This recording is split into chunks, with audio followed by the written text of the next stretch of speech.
What is going on YouTube? It is your boy MrBaboon back with a reaction video. This time we are reacting to the animated history of Christmas. And why are we doing this? Because it is December 24th, Christmas Eve. Tomorrow's Christmas. So I thought I'd get a video for today and tomorrow uploaded. You know what I mean? So I'm going to get those recorded now. So if you guys are watching this, either today, later today, whenever this is out, hopefully you guys are having a good Christmas Eve so far. Merry Christmas to everyone. It's definitely been a year, hasn't it? So hopefully you guys are enjoying your Christmas, hanging out with your families, all that good stuff, hanging out with your loved ones, friends, families, all that good stuff. With that being said, let's just go ahead and jump into this video. I've been talking a little bit, right? So real fast, let's make sure we like full screen. Thank you to all of these nice people for supporting the channel on Patreon. If you'd like to join them and also get a free Sweeney enamel pin, you can do so at patreon.com/Sweeney. This episode is supported by Audible. 'Twas the night before Christmas, when all through YouTube, not a creator was stirring, not even Lassou. Subscription feeds were hung by the chimney with care, in hopes that a Sweeney video would soon be there.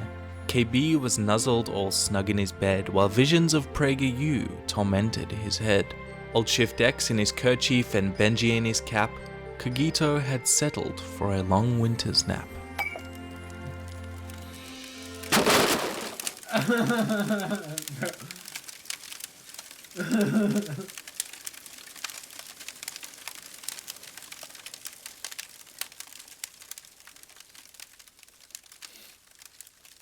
Let's talk about Christmas. Where does Christmas come from?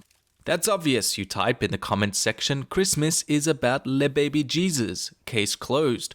Well, cozy on up to the fire, get your mulled wine or eggnog, put away a Christmas carol, and instead, let's break out. Okay. History of Christmas. Rewind 2000. I will say, so far, the animation for this video, is amazing. And 19 years. Jesus, the prophesied Messiah, or in Greek, Kyrios, Christ, was born in Bethlehem, birthing a brand new religion, soon to be united over the millennia, celebrating peace and love and... Just kidding, they split into like a million different branches. Christmas comes from Christ, Mass.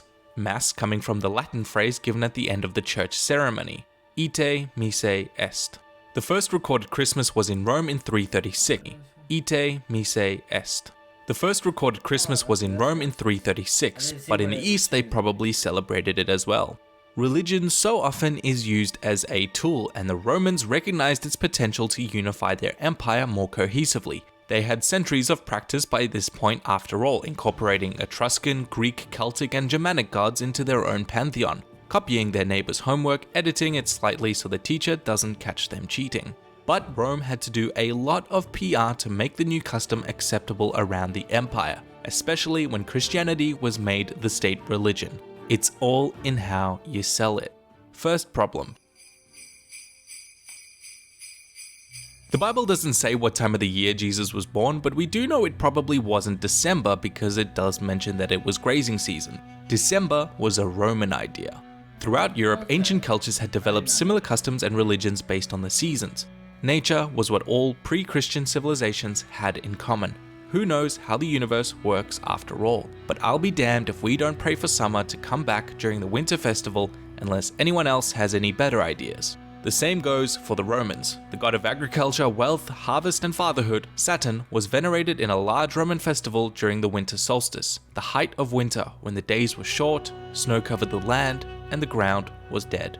Saturnalia was Rome's biggest festival, leading up to December 25th, and a new year, new summer, and new harvest was on its way.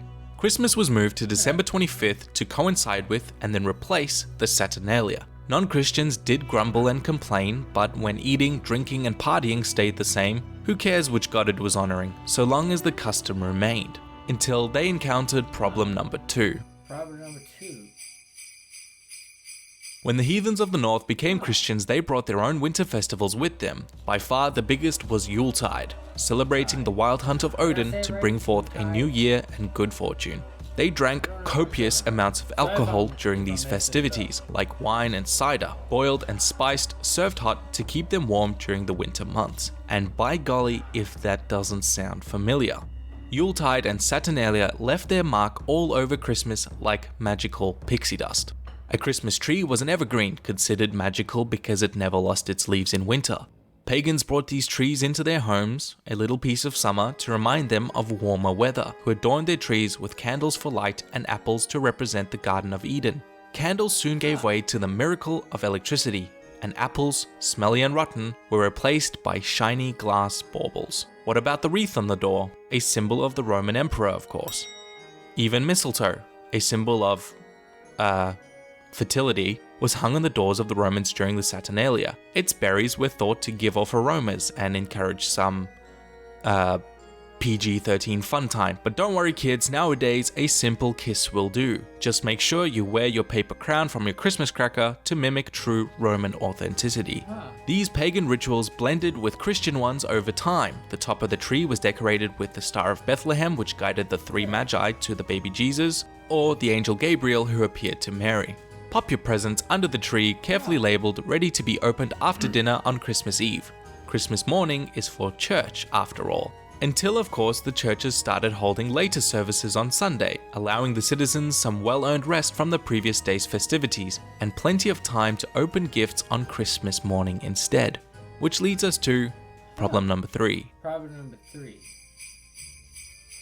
Gift-giving figures have been associated with winter festivals since ancient times. The Christian origin of this practice comes from the story of the three magi, also called the three wise men, who brought the infant Jesus gold, frankincense, and myrrh, and so was the custom for early Christians.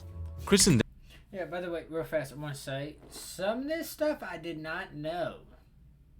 So it's very interesting to learn about. By the way, I don't remember if I said it, but if you guys want to check out the video or the channel down, right? The video that we are reacting to, or the channel that made the video, if you guys want to check that out, I will have both of those down below in the description. If you guys want to check those out, you guys can do that down below. Them also venerated a certain Saint Nicholas. One story tells of a poor family who left their wash stockings by the fireplace to dry, in which Saint Nick left them each a lump of gold. But the story doesn't end there. In Britain, a jolly green-clad gift-giver of English folklore visited peasants in the winter, bringing them gifts like toys and sweets for the children, and wine and food for the adults, nicknamed Father Christmas. In Germany it was Odin, with his long white beard during Yuletide. In Finland, Joulupukki, pulled along by flying goats. It is here we also have the origin of elves, especially the Tomten, who helped farmers and peasants in winter with chores in the middle of the night. In Lower Germany and Austria, Kris Kringle, literally Christ Child, a gift giver rooted in Germanic and Slavic mythology. In the Low Countries, Western Germany and Switzerland, Saint Nicholas became Sinterklaas, a red-clad bishop who rode into town on a horse. Far off in the coldest of cold, frozen wasteland, the gift bringer in Russia and Ukraine was Ded Moroz, Grandfather Frost, the Slavic pagan wizard of winter who slowly morphed into a Christmas character. These ancient European pagan gift givers would become blended and mashed with the aforementioned Saint Nicholas, cutting off some of the nasty bits and replacing them with a child-friendly, jolly exterior, making him the most famous Christmas icon in history. We will never know for sure though, as children's literature ensured that Santa lived in the North Pole, where no child running away from home could possibly find him. Just leave him a glass of milk and cookies, or a carrot for his horse, or, in Australia, a nice pint of ice-cold beer. Sleep well, children, and celebrate the way humans have for centuries. What's that? Having trouble sleeping, you say? Too excited to open your presents? Why not fall asleep to the sound of one of my absolute favorite audiobooks, The Terror by Dan Simmons, a historical fiction story. Is this the pay?